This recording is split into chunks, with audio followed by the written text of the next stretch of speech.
Hello everyone. I'm going to give a quick rundown on PCI DSS today, along with some explanations on why it matters and how business might comply. We are living in digital and information driven world. Digitalization has added convenience to every aspect of life, especially if we review the year 2020 when COVID pandemic impacted the world. Digitalization and technology helped society maintain social distancing. Forced by a pandemic, businesses adopted and implemented technology advancement in every channel of customer engagement. This overall increased the use of online shopping, mobile devices, and touchless payments.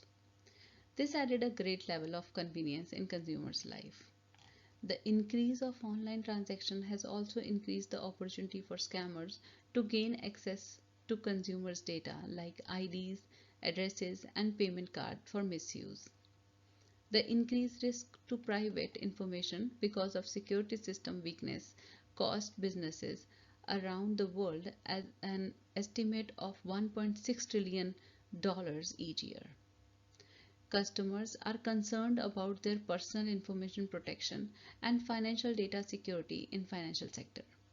Thus, regulatory framework like PCI DSS, payment card industry and data security standards, if implemented, help businesses to reduce fraud by increasing security controls.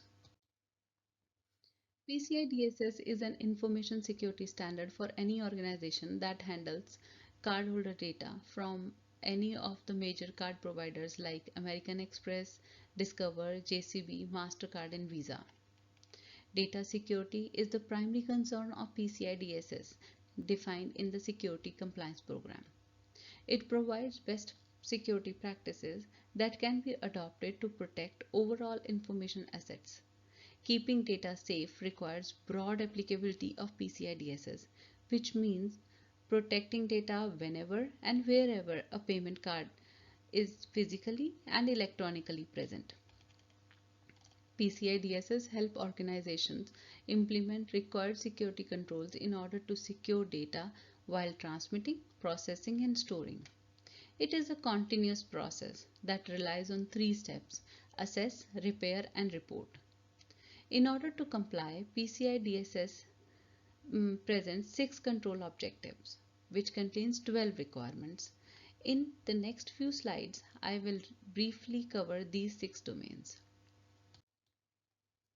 Starting with first control objective that covers building a secure network and system. This objective has two requirements. Networking is the backbone of all the communication for the organization.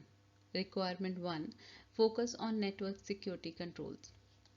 NSEs focuses on access control and traffic routing within all of the networks. Implementing these NSEs include configuration at the network firewall to allow or restrict application and user access traffic, routing configurations to define network path for traffic of both on-premises and cloud-hosted components.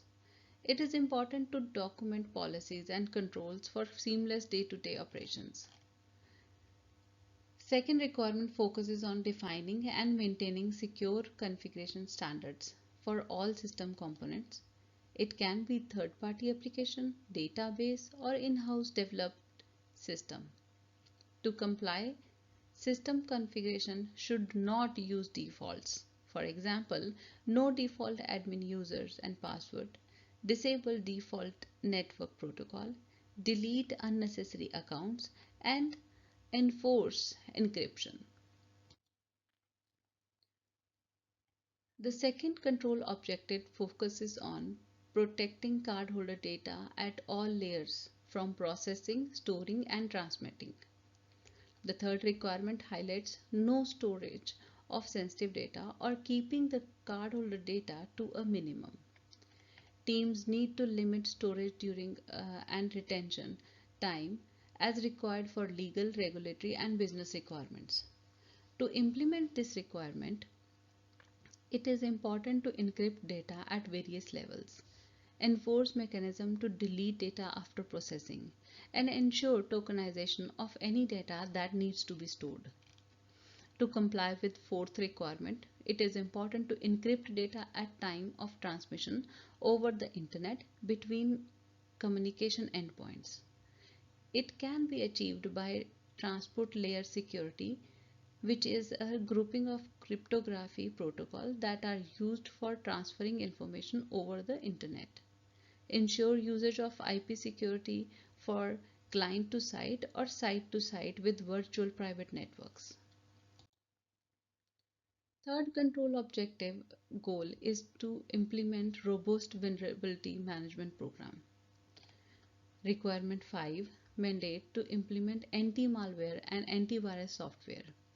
Keeping the protection software regularly updated will protect the component from latest threats or attacks. In addition, it is critical to perform periodic scan of all systems and remediate any potential issues. To comply with requirement 6, organizations should define best practices for developers, code review mechanism, regular tracking and patching of third-party software. To prevent DDoS attack, it mandates implementation of WAF for public-facing web application. Fourth control objective is to implement strong access control measures. This goal covers three requirements. Requirement 7 focuses on restricting access to data as per application integration requirements and user role and responsibility. To comply, clearly define and implement access control for each layer like database application, integration, and enforcing data access by programmable methods.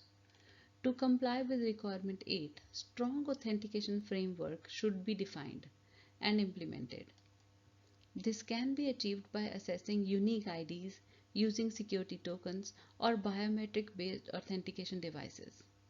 In addition, session timeouts at application database server access should be implemented. Control measure implemented on physical access of data. Requirement 9 mandates the implementation of physical security control for consumers, sites, office spaces, data centers, etc. Organizations should define storage and destroy policy of physical storage device and media. The fifth control objective focuses on real-time and regular monitoring and testing of networks. Requirement 10 mandates implementation of monitoring and situational awareness, that is visibility into entire infrastructure, threat discovery, which is to know and analyze the issues in the system, and logging, which can be used for blocking and prevention. To comply, organizations should enable audit trail logs, define log retention and deletion policy, and deploy automated review of all in-scope logs. Requirement 11 addresses the need of scan in-scope system for vulnerability. This covers broad range of security tests include network scanning by approving scanning vendors. Organizations should perform periodic internal and external security scan of all in-scope systems, penetration testing of technologies and software. The final control objective, that is, maintain an information security policy, focuses on clearly defined, publish, and maintain information security policy for the organization. To define the policy, organization can follow a six-step approach, starting with identify business processes, which uses and processes card data in any manner. Further moving ahead, defining clear scope data storage points in the business process, defining control policies of data, access control, and finally putting the complete infrastructure for the information security. Information security policies should be a living document in the organization where policies are updated on regular intervals. In order to start journey towards PCI DSS compliance, organization can start with self-assessment questionnaire. Uh, Organizations can also provide compliance focused training to employees, and organization can also take help from professionals to achieve compliance. These are certified QSAs, ISA, ASVs, and PCIPs. Hope this presentation helped in enhancing your understanding of PCI DSS and approach to implement. Thank you.